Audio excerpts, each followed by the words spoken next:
But ultimately, there is an intent, which is to install a global economy which is controlled by a handful of financial institutions, where these financial institutions will ultimately emerge in the wake of the, maybe alongside the pandemic, in a sense, picking up the pieces, taking control of bankrupt enterprises.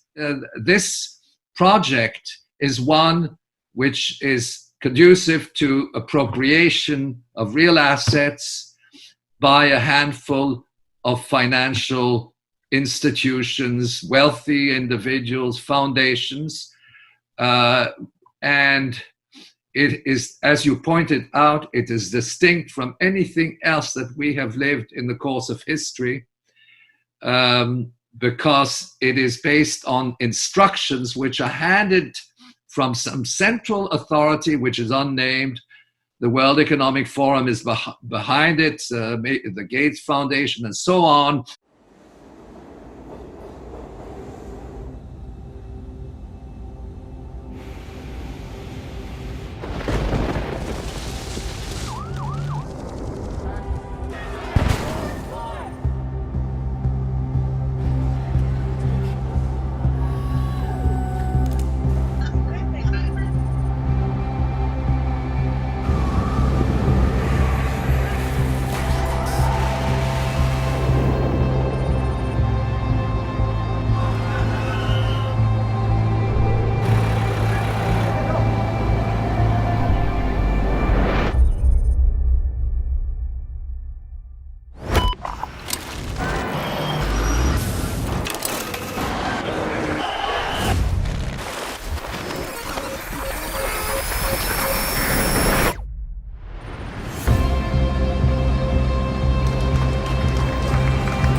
Welcome to the Global Research Report.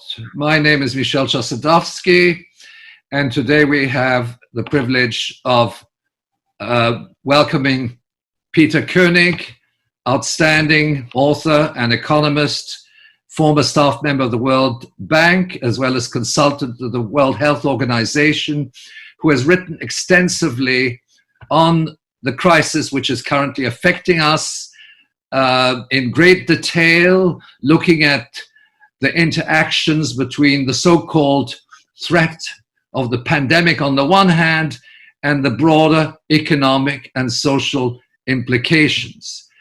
Welcome to the program, Peter Koenig. I think ultimately the important question is, how did all this happen on the one hand?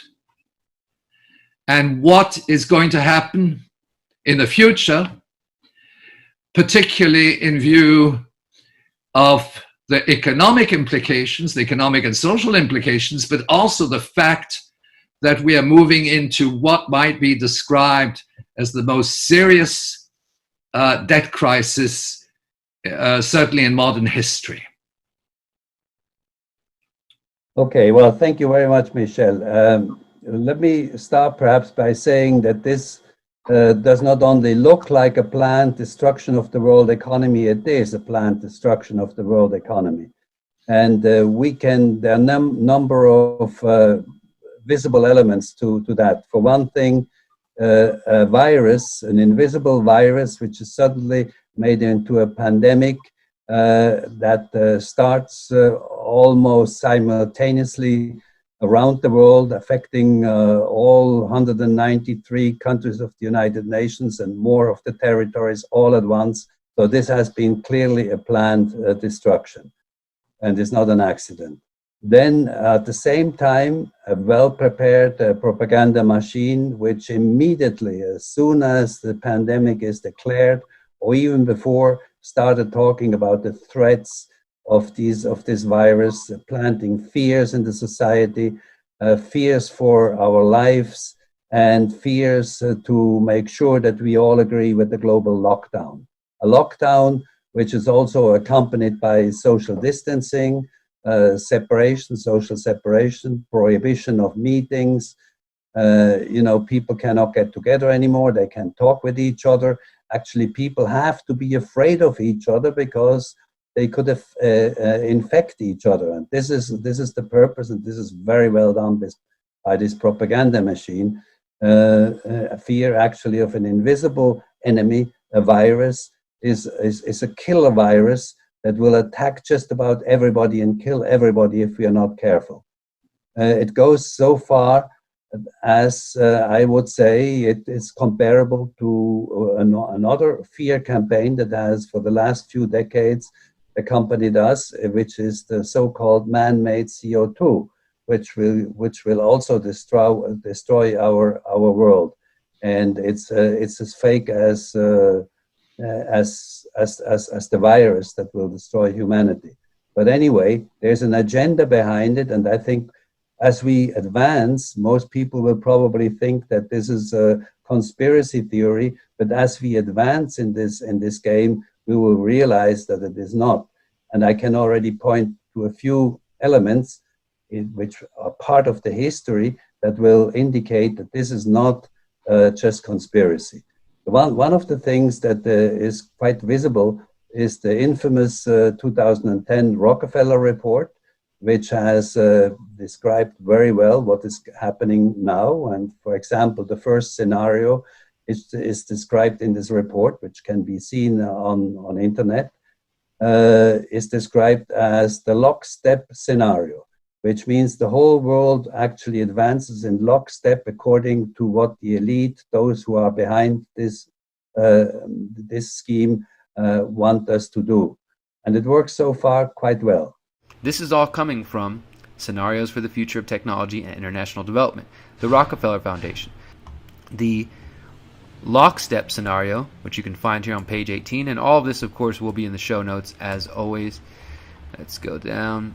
Let me just do a search, lockstep, and we'll go down here and find lockstep. Lockstep, a world of tighter top-down government control and more authoritarian leadership with limited innovation and growing citizen pushback. They also had several different things. They talk about the smart scramble, clever together, hack attack, but apparently the elites have chosen lockstep and Event 201. And it describes many of the things that we are seeing as far as shutting down of borders, requiring, let me see if I can just search thermal and see if that comes up. Let me see, temperature, maybe that's what it is. Okay, here we go. During the pandemic, national leaders around the world, let me zoom that in for you guys so you can see better. During the pandemic, national leaders around the world flexed their authority and imposed airtight rules and restrictions, from the mandatory wearing of face masks to body temperature checks at the entries to communal spaces like train stations and supermarkets. We've therefore come to the decision that face coverings should be mandatory in shops and supermarkets. Under the new rules, people who do not wear a face covering will face a fine of up to £100 in line with the sanction on public transport. Even after the pandemic faded, this more authoritarian control and oversight of citizens and their activities stuck and even intensified. In order to protect themselves from the spread of increasingly global problems, from pandemics and transnational terrorism to environmental crises and rising poverty, leaders around the world took a firmer grip on power. And they go on to describe this further, talking about potential violence at the World Cup game in 2018, Maybe they're predicting the future here. Of course, this will be in the show notes, and you need to read it. It's not long at all, guys. But let's just maybe wrap up this part here. It says, by 2025, people seem to be growing weary of so much top-down control and letting leaders and authorities make choices for them. Whenever national interests clashed with individual interests, there was conflict. Sporadic pushback became increasingly organized and coordinated as disaffected youth and people who had seen their status and opportunities slip away, largely in developing countries, incited civil unrest. In 2026, protesters in Nigeria brought down the government, fed up with the entrenched cronyism and corruption. Even those who liked the greater stability and predictability of this world began to grow uncomfortable and constrained by so many tight rules and by the strictness of national boundaries. The feeling lingered that sooner or later something would inevitably upset the neat order of the world's governments had worked so hard to establish. Then there are a number, probably this has been planned even before 2010, very likely, maybe decades before. But this is one of the first visible signs. In between, there have been many studies commissioned by WHO and also by the pharmaceuticals, which all lead to the only solution of beating this virus is a vaccine, is a global vaccination and probably forced vaccination. That's what they would like to do. It is fair to say things won't go back to truly normal until we have a vaccine that we've gotten out to basically the entire world. Let me put it very clearly. You have no constitutional right to endanger the public and spread a disease, even if you disagree. You have no right not to be vaccinated. You have no right not to wear a mask. You have no right to open up your business. Wait, can I stop you? No right not to be vaccinated, meaning if they decide you have to be vaccinated, we have to be vaccinated? Absolutely. And if you refuse to be vaccinated, the state has the power to literally take you to a doctor's office and plunge a needle into your arm. But they probably and hopefully will not reach that stage if we wake up in time. But anyway, this is the plan. And then the last event that has directly led into what we are living now was the so-called Event 201, which was sponsored by the Johns Hopkins University Medical School and Bill and Melinda Gates Foundation, as well as the World Economic Forum, which that's the forum of the elite, world elite of corporations, banks, financial institutions, even Hollywood is presented there. Anyway, those people who meet every January in Davos and pretend to decide over the world's future, those are also behind this thing. This event took place on the 18th of October 2019 in New York City, and one of the main features of the event was a computer simulation of exactly a pandemic. They call it it's a coronavirus pandemic that would kill within 18 months, would kill about 65 million people and would destroy the economy, actually wipe out more than 30% of the stock market, cause untold unemployment and bankruptcies, and literally destroy the world economy as we are starting to experience is happening right now. All of that was predicted by this event 201. You will know by now, if you are following the Corbett Report, you will know about Event 201 that was co-hosted by the Johns Hopkins Center and the Bill and Melinda Gates Foundation and the World Economic Forum, etc., back in October 2019, that was wargaming, simulating a pandemic exercise. What would happen in the event of a globally spreading coronavirus pandemic? And they wargamed it out, and this is what we'll do, and this is how you shut down international travel, and this is what will happen to business, and this is how we keep business going, and this is how we deal with misinformation online. They did the entire exercise, and it's been talked about at length. It can also be seen on internet. There are videos available on internet about the event, and it makes clear that this is not a conspiracy of this interview. It is a conspiracy that has been planned for humankind for a long time in advance. Of course, in order to reach a global government, which is actually also planned for a long time. I think already in the late 90s or mid 90s, world leaders, the Clintons and so on, have talked about a one world government or a new world government, whatever you want. There also exists an extraordinary opportunity to form for the first time in history a truly global society. Out of these troubled times, our fifth objective, a new world order, can emerge. After 1989, President Bush said, and it's a phrase that I often use myself, that we needed a new world order. I think a new world order is emerging, and with it the foundations of a new and progressive era of international cooperation. Actually, the challenge before us is to build a global regulatory system. This is not properly understood. Are you optimistic a global system can happen from what we've heard so far? It could happen, and in fact it's in the works. This is no great secret. He made no effort whatsoever to hide his aims or intentions, as he himself freely admitted in his 2002 memoirs. Some even believe we are part of a secret cabal working against the best interests of the United States, characterizing my family and me as internationalists, and of conspiring with others around the world to build a more integrated global political and economic structure. One world, if you will. If that is the charge, I stand guilty, and I am proud of it. Lockstep, a world of tighter top-down government control and more authoritarian leadership. This is all coming from Scenarios for the Future of Technology and International Development, the Rockefeller Foundation. It's a one world government which would follow strict rules on one currency, probably the dollar, on a uniform culture, uniform languages, and so on, which would control the world population. Another element of this is, and this has been propagated also for a long time by the Rockefellers and the Bill Gates people and people related to him, is the reduction of the world population, a massive reduction of the world population. In its 1968 annual report, the Rockefeller Foundation addressed the problems of population, lamenting that very little work is in progress on immunological methods, such as vaccines, to reduce fertility, and much more research is required if a solution is to be found here. The Foundation vowed to correct this problem by funding established and beginning investigators to turn their attention to aspects of research in reproductive biology that have implications for human fertility and its control.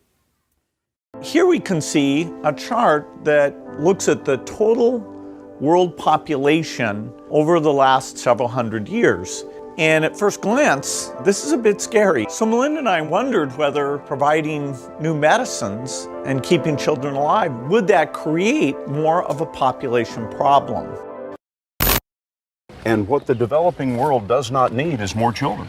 And I think that was the biggest aha to Bill and me when we got into this work, is we asked ourselves, of course, the same hard-nosed question you'd ask, which is, if you get into this work and you start to save these children, will women just keep overpopulating the world? And thank goodness the converse is absolutely true. I came across articles that showed that the key thing you can do to reduce population growth is actually improve health.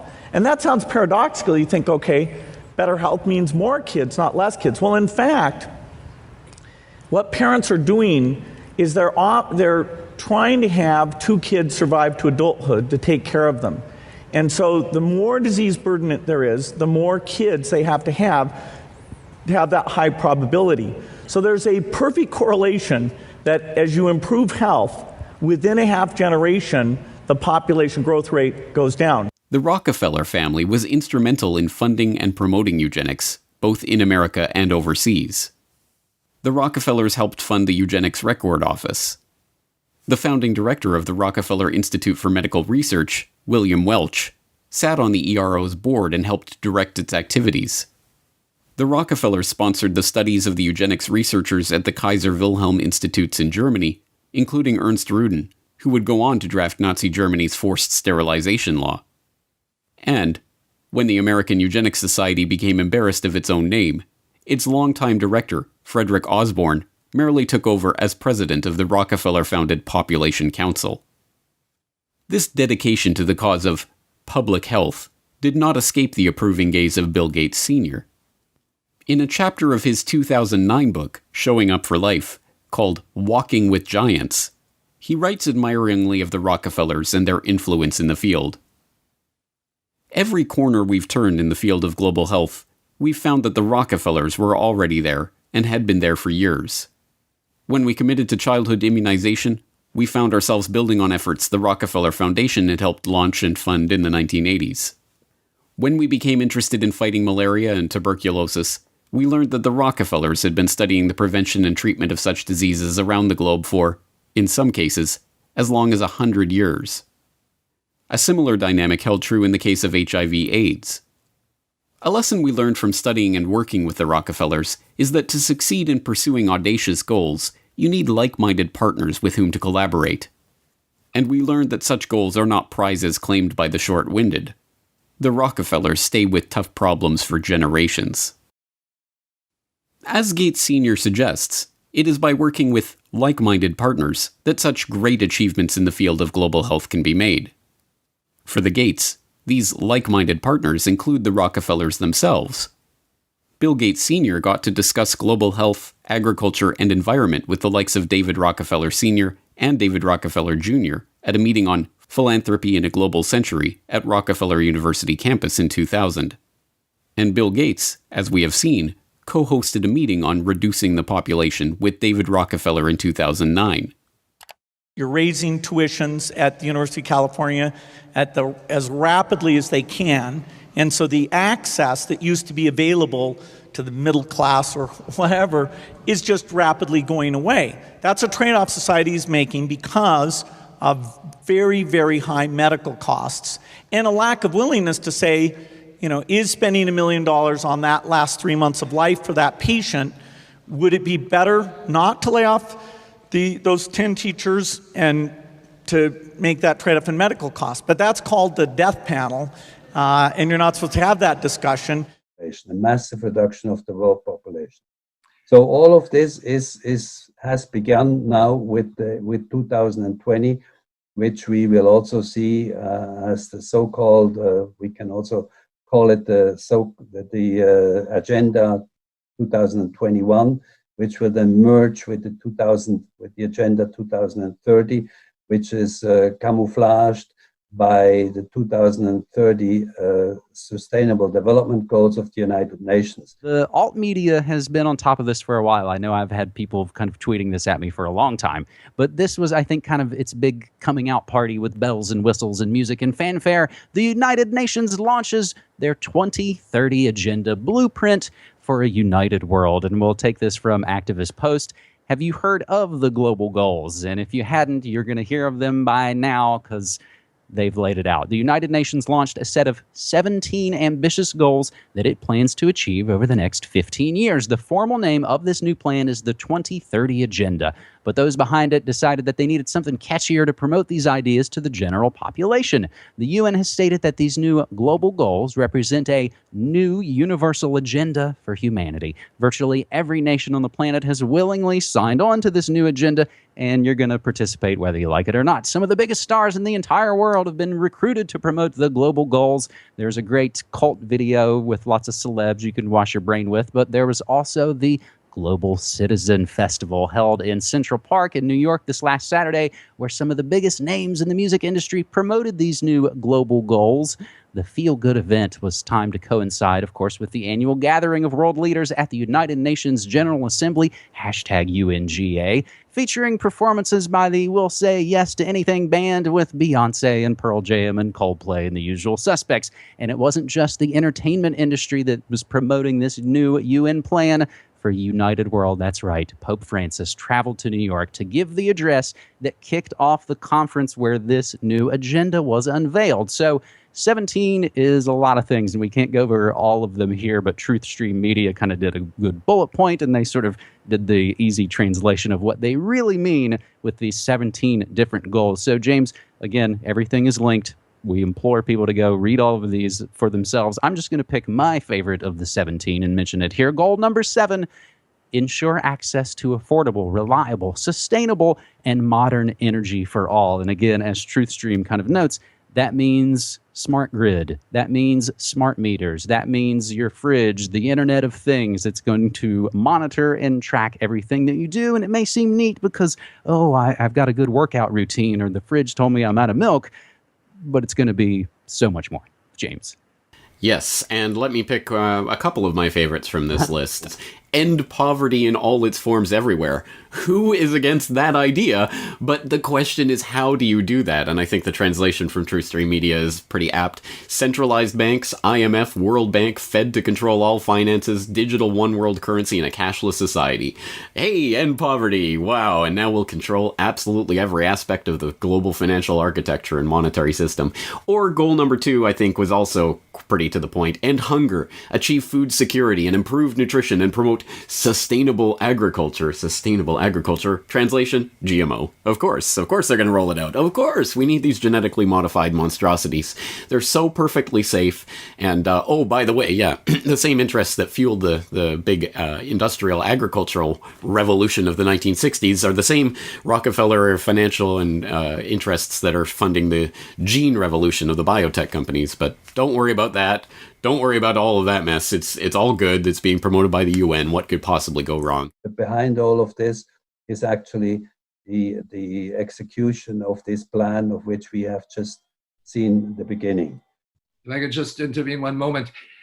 Sure. We've reached, in a sense, we've reached a turning point. As you pointed out, there's a history behind this.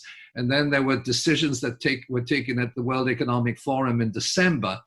And then if we look at the timeline, then in February, we had the stock market crashes. And I think, and then of course, starting in March, we had the so-called lockdown of the real economy. Now, I think one issue which has to be addressed, first of all, the stock market crash is part of this process. It's not something separate. But secondly, the lockdown, which essentially means the closure of the real economy and the fact that people are confined to their homes. In some cases, they don't have homes, so they're confined. Now, the social, economic, and health impacts of that lockdown are dramatic because immediately millions of people are losing their jobs. The health impacts in some countries, there's famine. There's an impoverishment of certain sectors of the population. And as you pointed out, this is unprecedented in world history. Now, the economists, and I think that let's say the conventional economists have a tendency to say we had 1929 was the crash, then we had 2008, and that this crash is the third one, the third big crash, and it's not comparable to the other two. Well, the other two were based on entirely different mechanisms, speculative trade and so on. But now we have a decision-making process of so-called global governance, which ultimately instructs the governments in all these countries to close down their economy. And then they make us believe, that this is something which will lead to resolving the pandemic. But we're left with a situation of bankrupt economies, small and medium-sized enterprises which have been liquidated, airlines have gone into bankruptcy, the tourist industry, and so on. Now, what is the rationale? How can we justify this as economists? You and I, we're economists. How can we justify this in economic terms and say, well, we have to come to the rescue of the population who are being affected by this virus, when in fact we see that many of the virologists and immunologists and so on, medical doctors who are authorities say, well, no, it's not what it's made out to be. It's linked up to the SARS-1, which was pneumonia, seasonal flu type of infection, and what justifies closing down the global economy to come to the rescue of people affected by pneumonia and seasonal influenza. Yes, well, you're absolutely right. I mean, there's no justification whatsoever. And as a matter of fact, there was a recent study commissioned by the Interior Ministry of Germany, which commissioned about 10 of the most important or most visible and most renowned medical doctors, virologists, and biologists of German universities and so on. And they compiled a report which they labeled, and that was not supposed to be known by the public, they labeled the report a false alarm, literally a false alarm. Now this report comprises about 92 or 93 pages and goes into all details, which I don't want to mention now. But the bottom line of this is that this report was leaked to the media. It was internal to the Ministry of Interior, and it was leaked to the media. And of course, the media immediately picked it up. And once it was out, the doctors, they said, okay, now it is out. We will organize a press conference and talk about it. Now, what came out of this press conference in brief is that it is more than just a false alarm, that this false alarm is actually may cause much more deaths than the virus does in Germany and probably worldwide. But they talk particularly in Germany, they say up to 125,000 people may die because they were not attended by hospitals. Hospitals, as you probably know, were reserved not only in Germany, in most of Europe and the United States, for COVID patients. So most of them were empty or half empty, and cancer patients, heart patients were not attended, and they have already died or may die because they will not get the medical attention they otherwise would have.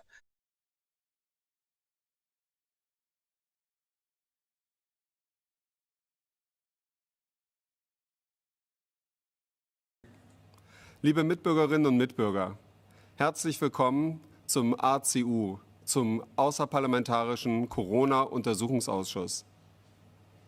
Wenn es das Parlament nicht macht, dann sind wir Bürger aufgerufen, es selber zu machen. Außerparlamentarischer Corona-Untersuchungsausschuss.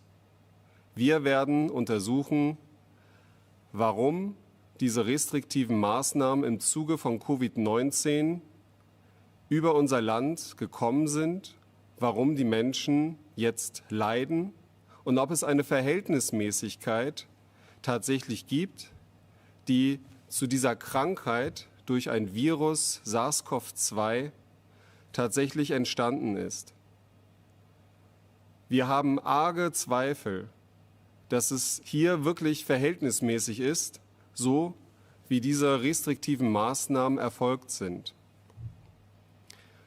Dieses muss untersucht werden.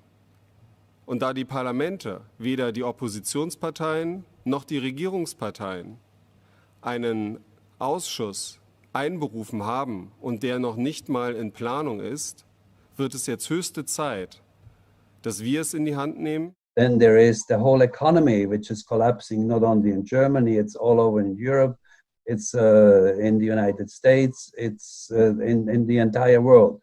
And what does this economy cause? A lot of unhappiness, unwariness, insecurity, anxieties, and of course all of that lowers your defense system. So people who are actually suffering under these anxieties under the constant fear of the virus will be much more vulnerable to get sick, either by the virus or otherwise. And we have already, the Lancet has recently issued some indications that the rise, the suicide rate is on the rise. They have done that the last time in Greece, and since then not reported anymore the exact figures, because of course it's not very popular. But this is an effect.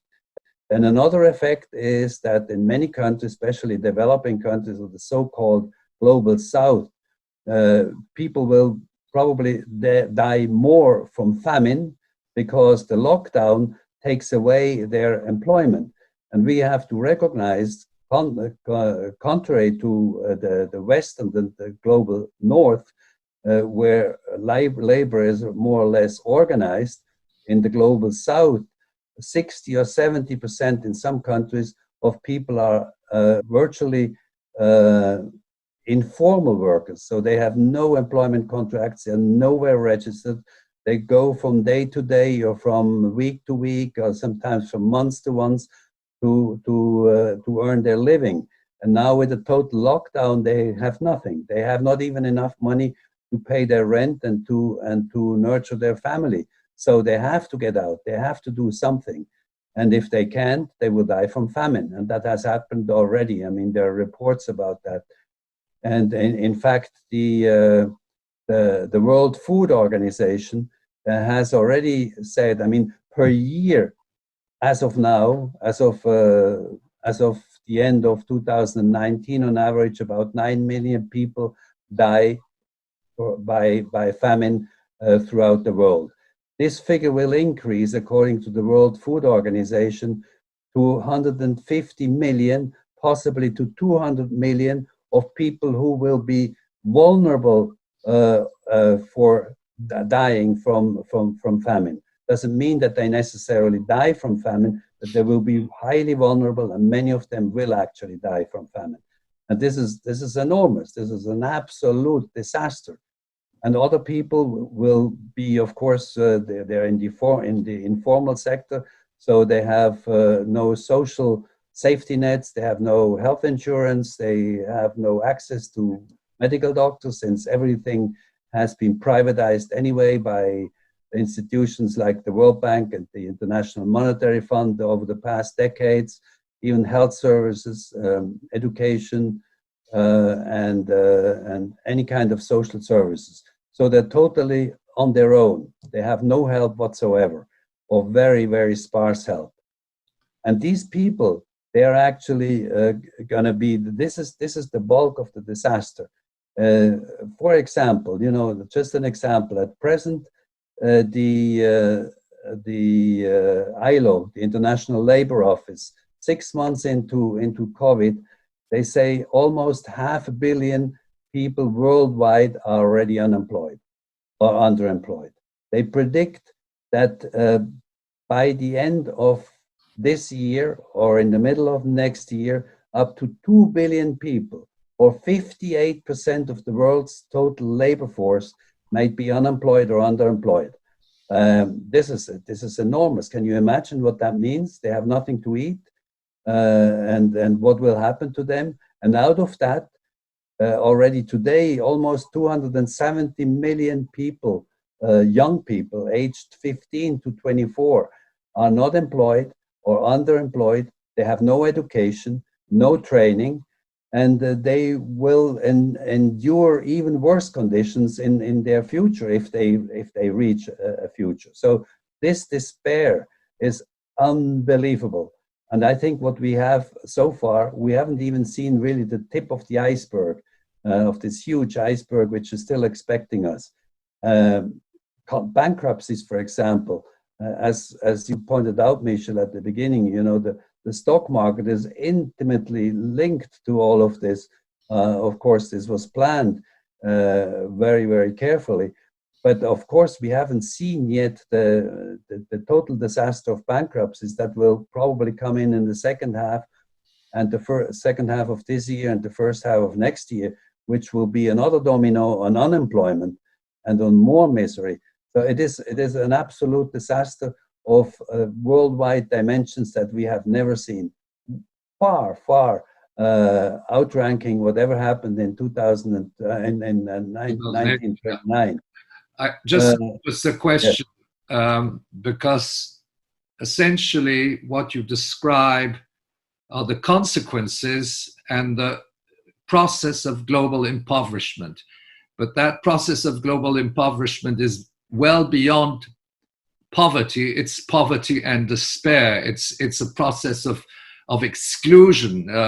But then the question is, at the same time, in the last few months, we have witnessed the enrichment of a very small segment of the population. In other words, the billionaires. Now, the question is, what is ultimately, because this is really a war of financial capitalism against what I would describe as real capitalism, okay? In other words, you're sitting in an office in Wall Street and wherever with your foundations and so on. There is a decision-making process through intergovernmental organizations, governments. You have to control these governments in a sense. They have to be corrupt. They have to serve those interests. But ultimately, there is an intent, which is to install a global economy which is controlled by a handful of financial institutions, where these financial institutions will ultimately emerge in the wake of maybe alongside the pandemic, in a sense, picking up the pieces, taking control of bankrupt enterprises, airlines, and most probably at a very low price. So there's an economic, this is an economic intent. In other words, in Latin America, all the airlines are bankrupt. Well, who's going to take them over? So in other words, this project is one which is conducive to appropriation of real assets by a handful of financial institutions, wealthy individuals, foundations. And it is, as you pointed out, it is distinct from anything else that we have lived in the course of history, because it is based on instructions which are handed from some central authority, which is unnamed. The World Economic Forum is behind it, the Gates Foundation, and so on, rich individuals, and so on. But it's a whole very complex network, and it has a rationale. It's to take control over that real economy, deny countries their sovereignty. And now the next phase, and I'd like to get into a discussion of the next phase, which is the global debt. It's the fact that countries around the world, for the moment, they're handing out money. I know that in Canada, the size of the public debt is going to double overnight. We know that. It's probably even an underestimate. And then what happens? Then it's austerity measures, right? Now, everybody's saying, oh, the governments are being generous, but next year it's going to be the most devastating austerity measures, leading to the privatization of everything that you can privatize, privatization of the cities, and so on. So maybe describe, and I think, as you pointed out, that there's a situation as far as the developing countries are concerned, and then there's one with regard to the developed. And I recall that back, I think it was a couple of months ago, when a major rescue package was put together by Goldman Sachs in favor of Italy, okay? And then a few days later, they said, well, Italy has junk bond status. Well, in fact, in Canada, we're intimating to junk bond status as well, okay? That in fact, the whole state apparatus as we know it today is in fact defunct. Yes. Well, yes, I call this the foreign debt machine. And if you, and as you already started talking about and pointed out, the debt is dealt with differently in the global north by developed countries, industrialized countries, than it is in developing countries. Although it's basically, most of this debt is national debt. Obviously not all of it, but most of the debt is national debt. And I mean, what the United States does, that all the rescue packages of their corporations, in particular the financial sector, Canada, also in Switzerland particularly, this is all local debt. You know, it's produced, it's monetization of local debt, but it stays local mostly in the global north. However, in the global south, this local debt, which is also can be managed locally, is monetized into foreign debt, and mostly dollar-denominated foreign debt. By whom? Okay, now comes the villains, the same ones that we know. That's the International Monetary Fund and the World Bank and all the associated international or regional development banks supported by Wall Street. There you go, and now for example, the IMF. The IMF has created a fund, probably it's already higher, of $1 trillion just for rescue packages. And a few weeks ago, they had already about 60 candidates, 60 applicants. By now, it must be much, much larger than the number of applicants of countries who want some of these rescue packages from the IMF. Most of this money from the IMF is not necessary because their debt isn't local money. They can generate with their sovereign, they can actually make their central banks, sovereign central banks, which then produce the necessary amount of money that they can manage internally of repaying as they want. They can levy interest or no interest on this debt, on this local debt, whatever they want. They're sovereign countries. However, sovereignty has already been killed by propaganda and by actions of these institutions over the past decades. So it has become very normal that the IMF and the World Bank come with rescue packages, and all the associated organizations with rescue packages to these countries to actually monetize their local debt into dollars. And this is actually what is happening. And this has actually nothing to do anymore with real economics, because we don't do it in the north, or hardly ever. And for example, the example of Italy that you mentioned, you know, Italy protested. They didn't need money from international, from Goldman Sachs or from the World Bank or from IMF. They can actually step out of the euro and become their own sovereign country again with a sovereign national bank and deal with their local debt locally. And that's what they have threatened to do. I don't know whether they eventually will. There's a lot of pressure behind the European Union, behind especially the European Union members, which are part of the Eurozone, that they do not step out.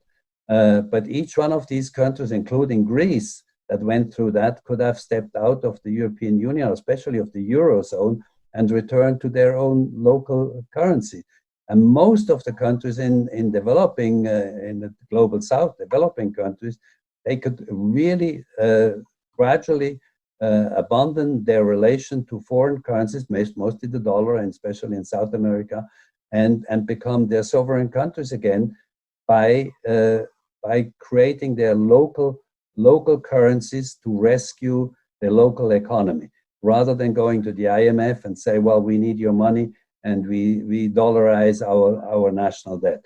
This is what happened. Yes? Just an observation. The question really, and I think we have to conclude the program, will be on the following week with more analysis and understanding of what's going on. But I think you have put forth some important solutions to this, to the so-called debt crisis. In other words, that we have to erase the debt. But the problem that we are now facing is that, yeah, but the problem we're facing is that the governments, what we call in French la classe politique, they are co-opted. And they are co-opted by the creditors of the state. In other words, billions and billions of dollars of debt, as you said, in the global south, they will be simply squashed by the international financial institutions and the regional development banks, and they will have to obey orders. In other words, the whole issue of sovereignty will be, of course, squashed as well. But I'm not so sure in the European Union, particularly, let's say, countries like Italy, which have had sort of historical links to Goldman Sachs for so long. Okay, well, I think that your proposal ultimately, which is to say, we might reach a point where we should say, cancel all debts. But to do that, we need a political apparatus as well as a movement, a grassroots movement, which will challenge the lies which you have exposed in your presentation and say, and these are criminal lies, okay? When they say, well, we have to close down the economy to save lives, okay? Close down the economy so that people don't get the virus. That is a lie. And the scientists have proven that it is a lie. Absolutely. So again, the solutions to this crisis that you've raised, which are extremely important, the issue of, again, the issue of public banking, but more so the issue of democracy and how, in fact, this model is really creating a police state apparatus. You can't protest against the global governance because global governance is imposing social distancing they're even imposing the fact that you can't go to a museum or to a concert or to a football match. So that I think we have just to have some concluding notes. We are in a situation, as far as independent media, of challenging millions of lies which come out in the mainstream media. Fortunately, we have economic analysts and authors like Peter Koenig that say the truth. And we have medical doctors that say the truth. But what we are witnessing is a process, and I think you brought it out very clearly when you talked about CO2, where the lie becomes the truth, that the consensus is a big lie, where we are led to believe that this epidemic is going to kill the planet, and the only way to save our lives is to close down the economy, close down our institutions, and so on. It's a lie. It's a lie. And we will proceed with this debate on global research, and particular thanks to Peter Koenig, who has been with us today. I give you, maybe you want to conclude what next, and then so that we conclude this program. Okay. Well, what I think we should try to do is to bring at least the economic truth into the population. What can be done in order to stem this trend of enslavement by debt? And there are solutions, and some of the solutions we have already mentioned before is deal with national debt nationally, with local banks, with the public banks, not with the international banking system, not with the dollarized debt, and so on. And this is all possible. It may not be possible from one day to another to de-dollarize, but it is certainly possible to develop policies to do so. And I think if we are talking about the European Union, that there are 29 or 19 of the 28 or 27 now countries are within the Eurozone, shows that these countries are actually tied together by a currency which is not their currency. Their currency, the euro, has nothing to do with most countries' economy because it's an imposed currency in two countries which do not even have a common constitution, common goals. So this is an unsustainable union. And that's why I think countries like Italy may be close, of saying we are stepping out of the Eurozone. There has been new talks lately in Greece about precisely that, because one of the solutions would be, okay, we forgive all the debt jubilee, which has been existing for 10,000s of years. The Babylonians have known that. And it would be possible to do that in our capitalist system too, to start from scratch and give everybody a new chance. But of course, that doesn't happen with neoliberalism. But it would be a possibility. But aside from that possibility, I think what countries can do and maybe should consider doing is regaining their sovereignty, their national sovereignty, and start again with their local economy for local production, with local public banks, with the nationalized and sovereign central bank that can dish out money for the local economy as it is needed, and they can deal with that debt locally, internally, and do not need international organizations. That's basically 101 of economics. And when we have gotten so far away from that with globalization, which imposed globalization, that we somehow have to make sure that people and countries understand, and people understand that this is not the solution, that they can go back, they can request their governments to go back to local economies and build up national sovereignty again, financial sovereignty, political sovereignty, and internal democracy. Thank you, Peter, for this this analysis and understanding. I recall to our readers that Peter Koenig's articles are published on globalresearch.ca. In fact, they're published in several languages on our French site, mondialisation.ca, and on our Spanish site, which is based in Mexico City, which is called globalizacion.ca. Our thanks to Peter Koenig in this global research report coming from Montreal and from Alaman, Switzerland, with Peter Koenig. Thank you very much.